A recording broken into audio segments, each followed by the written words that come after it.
यूं तो बहुत से बुज़दिल जज आए, लेकिन उनमें दो नाम मैं बरबला कहता हूँ। उनमें एक नाम जस्टिस मौलवी मुश्ताक और जस्टिस शेख अनवर साहब थे, जो कि हमेशा जो है जिन्होंने जो है आइन को सस्पेंड कराने में, आइन की आकार पछाड़ कराने में हमेशा मदद की, हुक्मरान की। जब जनरल मोहम्मद ज़ालक ने ये तय कर लिया कि अब जो है ऐसी अदालतें लगाई जाए जो उनकी मर्जी के फैसले दें और सियासी मुखालफिन और दूसरे मुखालफिन को उनके लगा दिया जाए, तो उनकी राह में ये जुडिशरी थी, यही सुप्रीम कोर्ट थी और ये हाई कोर्ट थी।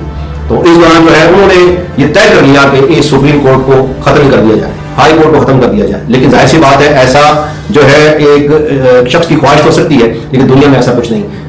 आप खत्म, ये इदारा खत्म ही नहीं कर सकते।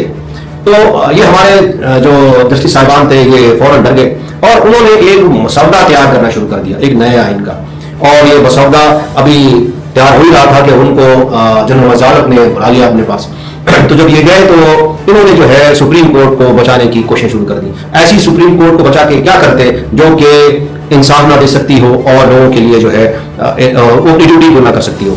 मेरे ख्याल में ऐसी अदलिया को तबाही हो जाना चाहिए था। बहरहाल उन्होंने जो है जो कि उनका जो मसौदा था वो उसी 212A के इर्द गिर्द घूमता था, और वो ये थी कि हाई कोर्ट को रेट पिटीशन लेने का अख्तियार छीन लिया गया था। यानी कि किसी को आप उठा के कहीं गायब कर दें, कुछ कर दें, तो हाई कोर्ट उनकी पिटीशन नहीं सुन सकती थी। और उस सेक्शन का जो है फिर अमेंड किया गया, तलाक कर दिया गया और यूं एक अमेंडमेंट से सुप्रीम कोर्ट बचा लिया गया, लेकिन अदलिया की तबाही को बचाया ना जा सका। जाहिर सी बात है, ये तो एक फैसला है जो हमारे सामने आया भुट्टो साहब वाला। ऐसे कई फैसले होंगे जो कि गुजर गए होंगे इस पुल के नीचे से, इस दरिया, इस गैर कानूनी लाकानूनियत के दरिया जो है जो बहता है, गुजर गया होगा।